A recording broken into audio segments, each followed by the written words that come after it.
sangat biasa, ya. Nih lihat, bayi ateran 60-70%, jadi hampir semua bayi baru lahir itu bisa kuning, ya.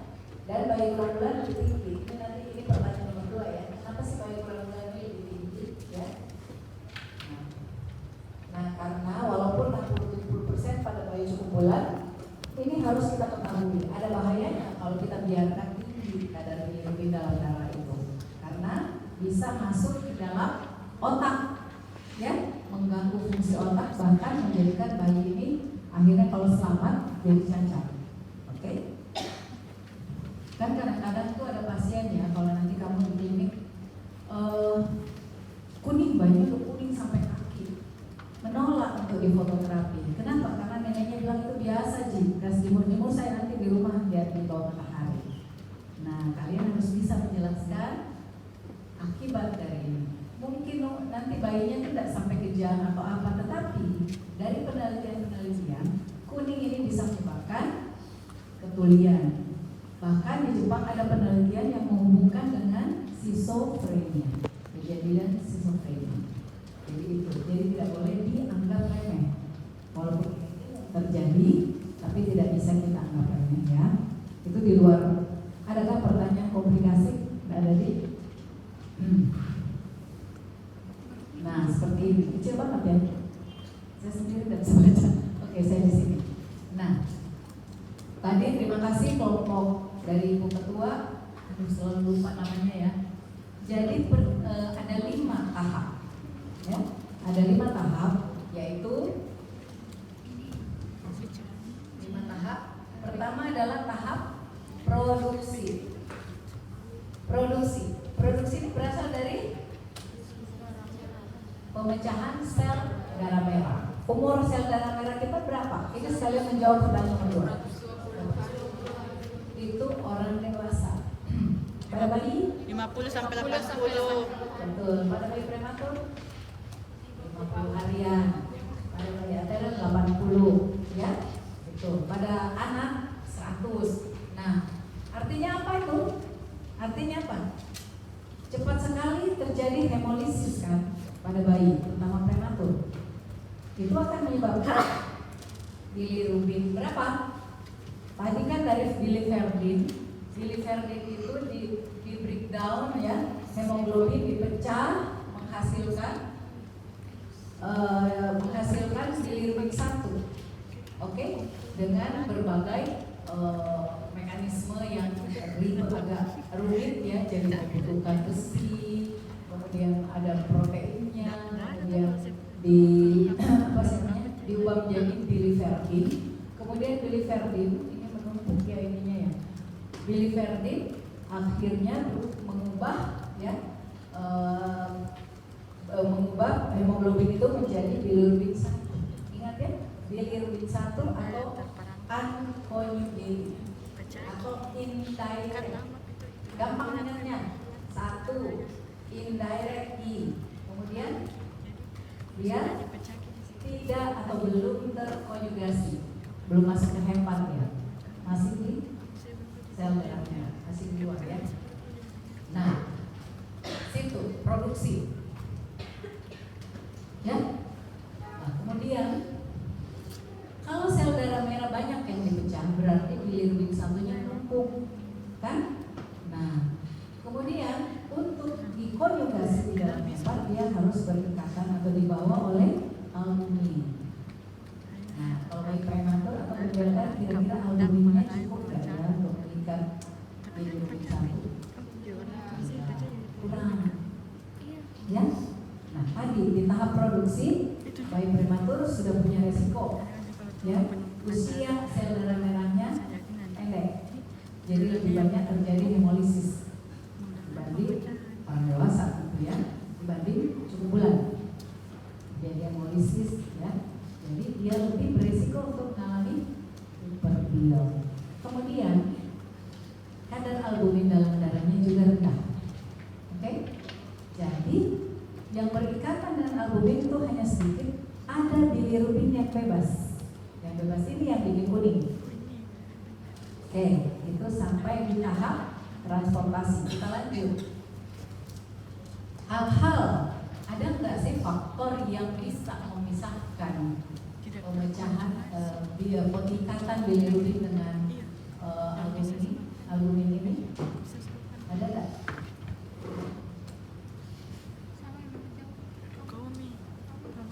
Ada nggak ya? Hal-hal yang bisa memecahkan atau memutuskan ikatan antara bilirubin dan albumin. Kalau kuliahnya disimak baik-baik masih tahu. Ada? Albumin reseptor itu digunakan untuk berikatan. Ada nggak hal-hal yang bisa memisahkan? Dia udah berikatan tapi ada sesuatu yang menyebabkan putus ikatannya. Ada the other woman atau the other man. Ada orang ketiga atau ada zat ketiga. Di kuliahnya ada. Misalnya obat-obatan, ya, antibiotik, misalnya ceftriaxone, itu bisa menggantikan albumin, memutuskan ikatan bilirubin dan albumin, sehingga bilirubin yang bebas semakin banyak. Nah, itu ya di proses transportasi. Oke? Ya. Bilang kalau nggak ngerti ya. Kemudian yang berikutnya, setelah berikatan dan albumin, bilirubin 1 ini dibawa ke hepat. Di hepat dilakukan proses konjugasi. Proses konjugasi itu di sini nggak ada ya. Membutuhkan apa? Oksigen, glukosa, protein Y dan Z, dan enzim, glucuronil transferase. Ya. Nah, jadi bilirubin 1 ini baru bisa diubah menjadi bilirubin 2 atau direct atau nama lainnya conjugated bilirubin. Oke, nah kira-kira hal apa yang bisa mengganggu perubahan atau konjugasi ini? Itulah yang membuat nanti bilirubin 1 atau 2 meningkat. Kira-kira apa? Tadi kan konjugasi itu membutuhkan oksigen, glukosa, enzim. Karena kurang oksigen. Protein Y dan Z. Jadi apa kira-kira yang bisa menghalangi proses ini? Hipoksia, hipoalbumin. Ya? Aduh, nggak kedengaran. Glukosa kurang. Apa namanya? Hipoglikemi. Apalagi? Tadi itu dia membutuhkan oksigen. Hipoksia. Apalagi?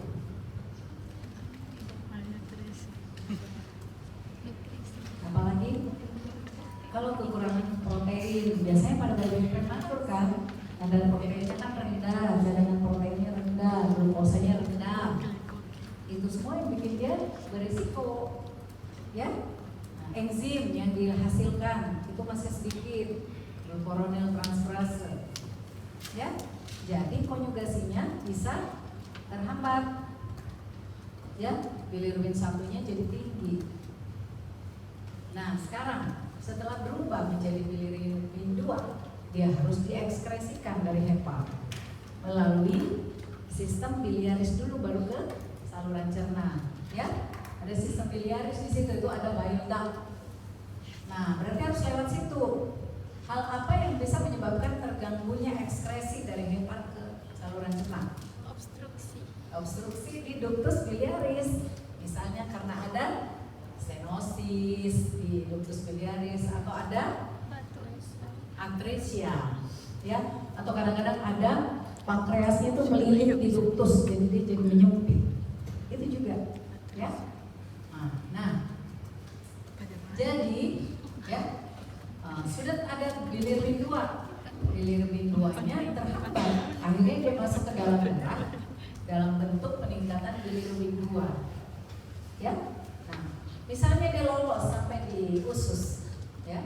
Di usus ini dia akan dioksidasi, ya, oleh bakteri, ya, dari bilirubin konjugasi menjadi urobilinogen. Kalau di feses, inilah yang mewarnai feses dan urin kita, ya. Kalau di urobilin di stool, di feses disebut stepobilin, sedangkan di urin urogenital, ya. Kemudian dari sini di proses ekspresi, kira-kira apa yang bisa menyebabkan gangguan pada proses di usus ini, yang akhirnya akan meningkatkan bilirubin 2. Ini udah lolos bilirubin 2 di sini ya. Nah, pada saat di usus ya ada sedikit yang diubah kembali menjadi bilirubin 1, yaitu dengan enzim beta glucuronidase.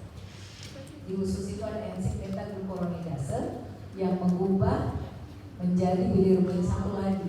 Bilirubin 2 ke 1 sedikit ya. Kemudian yang mengubah ke sterpomilin. Dibantu oleh bakteri yang ada di usus. Jadi ada 2 proses di situ, kembali ke bilirubin 1 oleh beta glucuronidase enzimnya. Kemudian yang kedua diubah menjadi sterpomilin dan uromilin. Nah sekarang kira-kira apa sih yang bisa menyebabkan proses ini terganggu di usus?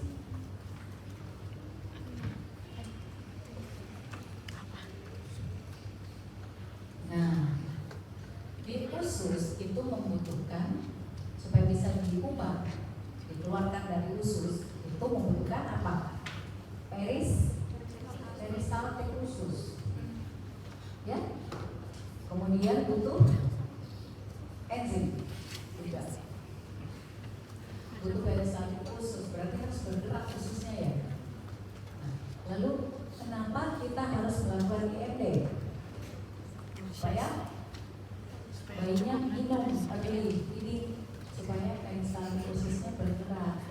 Ada itu berguna untuk mengurangi kejadian usus.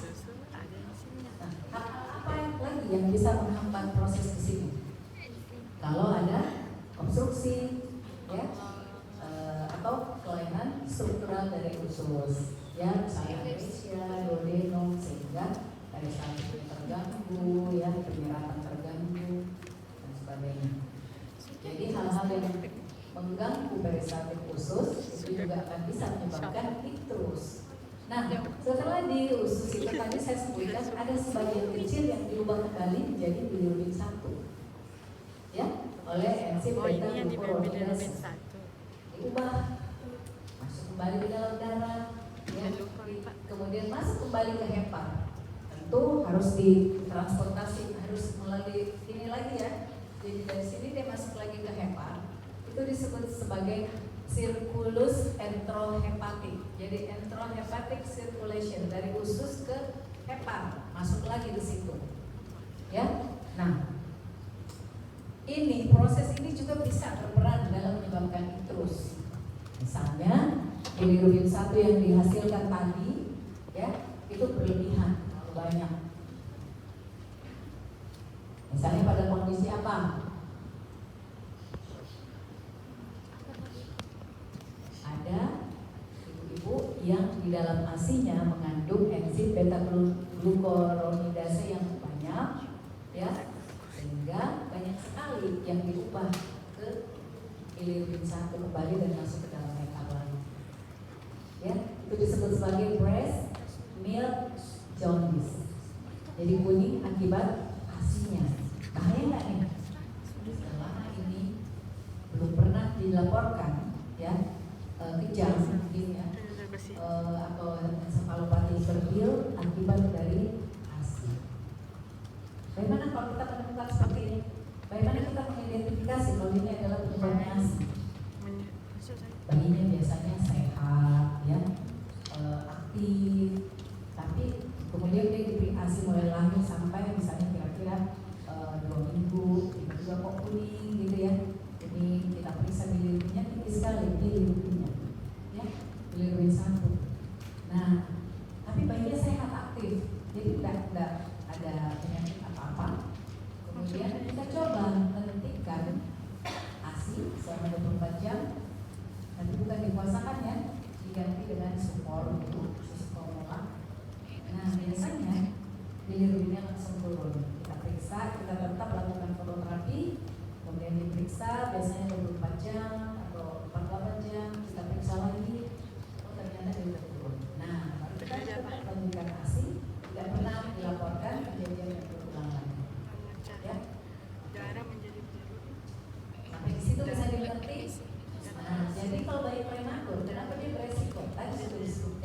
Mulai dari proses produksi, usianya Biasanya minum. pendek sekali, jadi hemolisisnya banyak, cepat terjadi hemolisis. Transportasi, albuminnya, kadar albuminnya rendah, jadi yang mengikat bilirubinya juga sedikit. Bilirubin satu banyak yang bebas. Yang ketiga, konjugasi, enzim-enzimnya belum sempurna, ya, proteinnya juga rendah, apalagi Jadi pemecahnya biasanya hipoksia, minum. kalau ada kejadian hipoksia ya, Itu saya.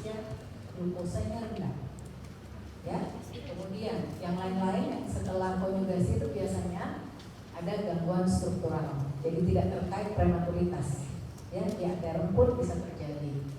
Kemudian peristaltik usus juga, ya, pada bayi prematur itu lemah. Ya, apalagi kalau kita tidak langsung memberikan minum. Ya, Sehingga misalnya menyebabkan ada hal tertentu yang menyebabkan dia tidak boleh langsung minum. Oke, apalagi kira-kira selain hemolisis itu bisa terjadi karena apa saja lagi? Ada trauma lahir, misalnya ada sepal hematom, perdarahan di otak ya, perdarahan. Itu biasa ya, bukan? Perdarahan, ya, itu yang kalau ada perdarahan misalnya di otak itu juga meningkatkan risiko terjadinya hemolisis yang berlebihan. Kemudian infeksi di hepar, ya, infeksi. Biasanya infeksi itu menyebabkan atau sepsis menyebabkan inflamasi di hepar sehingga menghalangi pengeluaran bilirubin buang. Oke? Ya, saya kira itu ya nomor 2 dan 3. Jadi kita lanjut pertanyaannya yang berikutnya. Ini enggak apa-apa dulu. Ada di situ kan pertanyaan nomor 4. Siapa yang nomor 4? Oke, silakan. Pertanyaannya apa ya? Saya lupa. Oh ya, perbedaan virus fisiologis dan patologis. Silakan. Ini juga sangat penting ya, terutama untuk dokter umum. Karena harus membedakan ini baru kemudian bisa merujuk. Ya. Kalau di tempatnya ada fasilitas pemeriksaan bilirubin dan fototerapi, tidak perlu dirujuk, tapi harus lihat dulu ini fisiologis apa patologis.